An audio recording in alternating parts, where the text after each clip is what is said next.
mengadaptasikan dirinya dengan teknologi informasi ini seperti apa, Pak Dokter? Ya, terima kasih. Satu hal yang perlu kita maklumi untuk kita di Lombok, begitu responsifnya pesantren terhadap era digitalisasi itu, STMIK Syekh Zainuddin yang ada di Anjani itu, menurut keterangan dari Kementerian Pendidikan, Riset dan Teknologi, itu adalah perguruan tinggi teknologi informatika pertama di Indonesia Timur di pesantren. Alhamdulillah juga di Hamdan Wadi sudah ada juga itu prodi yang di Fakultas Teknik. Itu artinya orang-orang pesantren itu responsif terhadap keberadaan teknologi itu, sehingga dia menguasai secara keilmuan. Ada jurusan khusus yang ada dibangun di pesantren. Nah, pesantren kita ini kan tidak absurd dengan itu. Kan dia diikut sertakan juga santri-santri kita itu untuk mengikuti perkembangan teknologi. Sekarang ada hizib digitalisasi semuanya kan. Tapi satu hal yang perlu diingat oleh kita orang santri itu, kita harus membangun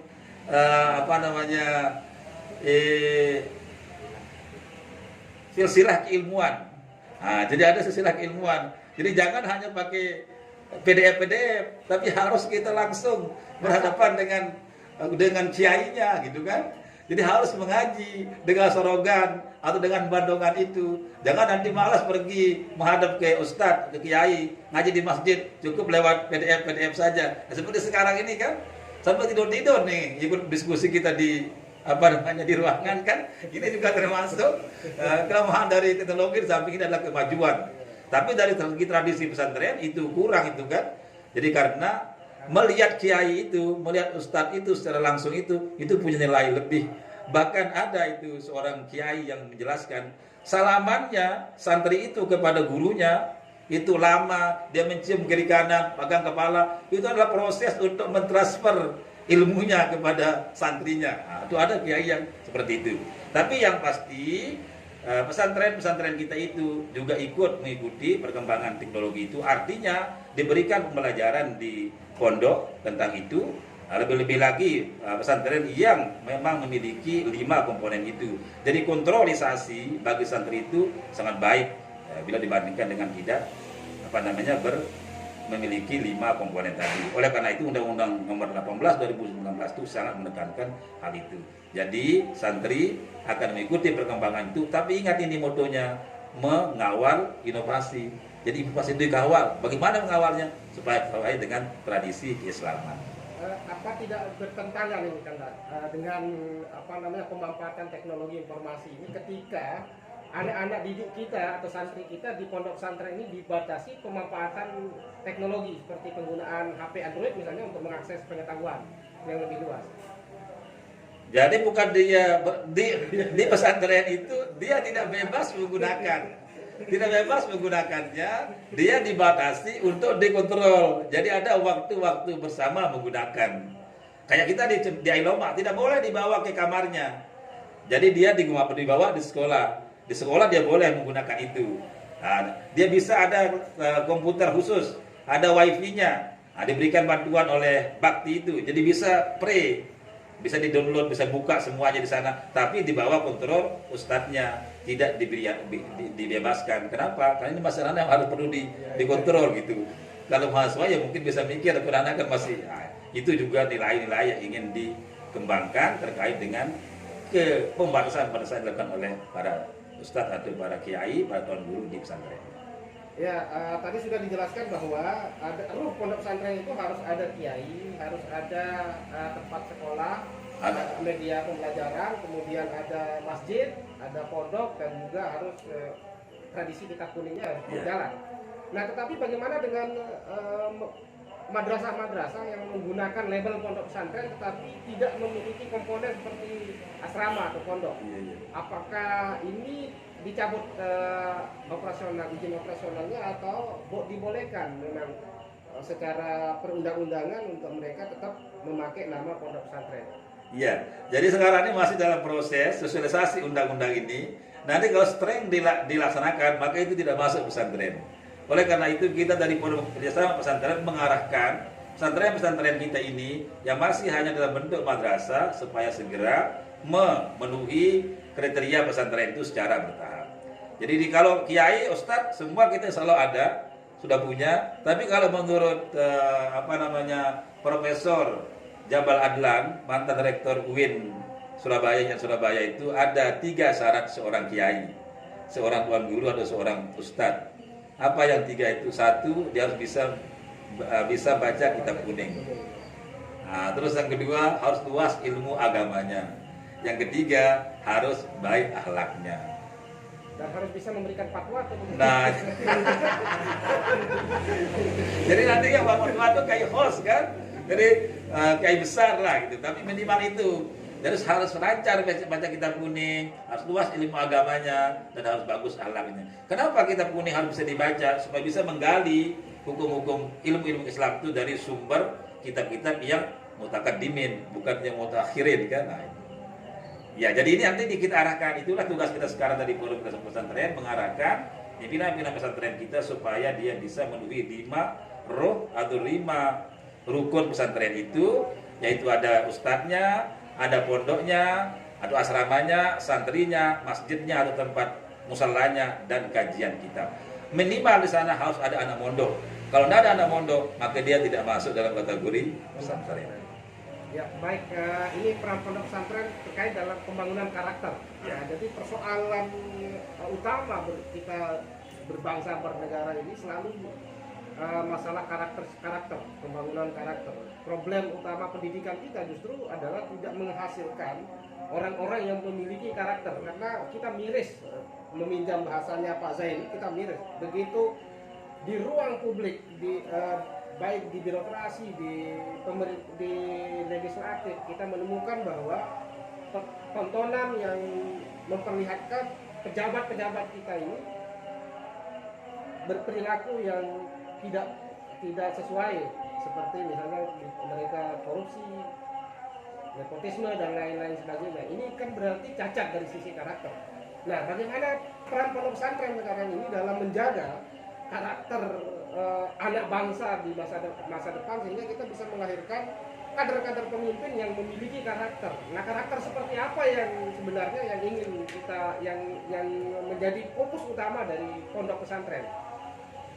Ya, jadi apa yang sampaikan tadi itu, kita itu bukan tidak tahu tentang teorinya, ya, tapi kan tidak diaplikasikan, karena kita tidak dilatih untuk melaksanakan. Contoh kecil, bersih itu kan teorinya semua tahu, an-nadhafatu minal iman kan. Terus kalau kotor-kotor itu sumber penyakit, tapi kita kan sengaja membuat tidak bersih. Nah, kalau sekarang kita merokok sini tidak ada asbaknya. Kalau di sini ada asbaknya. jadi sekarang mau ke asbak kita enak saja dibuang puntung rokoknya di mana-mana kan. Jadi ibda binafsik.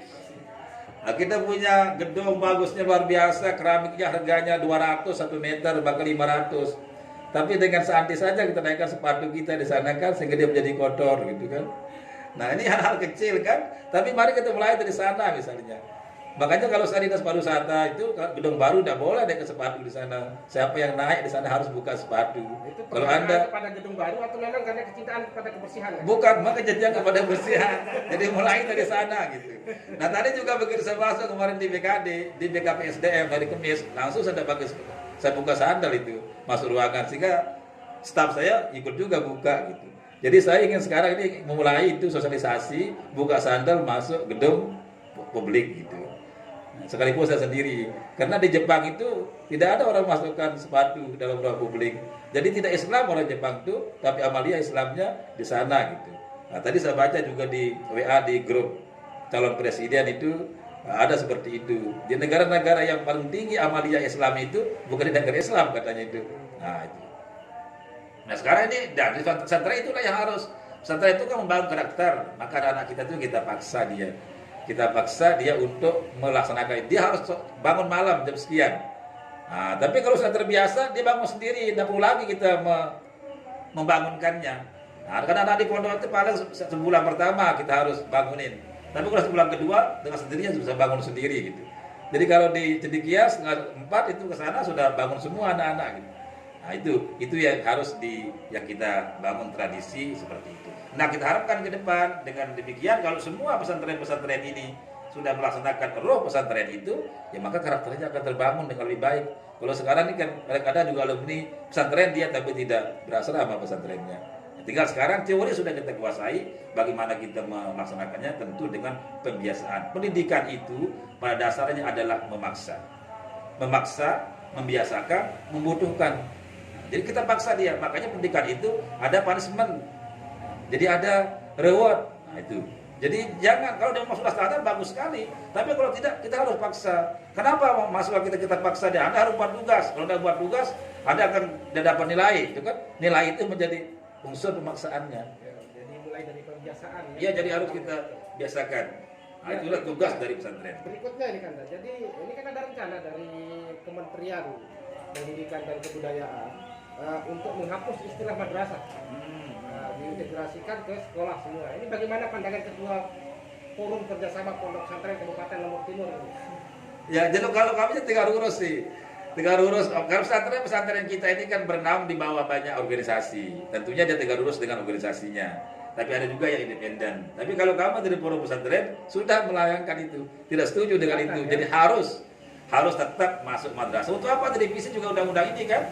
Kembali saja 2003 yang sudah mantap di sana, sudah jelas madrasah naik gitu kan. Kenapa kita harus membuat persoalan baru?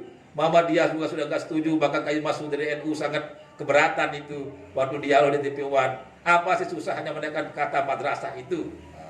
Jadi kami yang KSP Lombok Timur mendukung apa yang disampaikan oleh tokoh-tokoh Nahdlatul Ulama serta Muhammadiyah serta kita di Nahdlatul Ulama. Ya baik Kanda, jadi selanjutnya kita ingin mendengar partisipasi dari peserta kita, baik yang hadir secara langsung di ballroom atau meeting room Yayasan Insan Cita maupun yang mengikuti secara virtual melalui akun Facebook Yayasan Insan Cita Selaparang.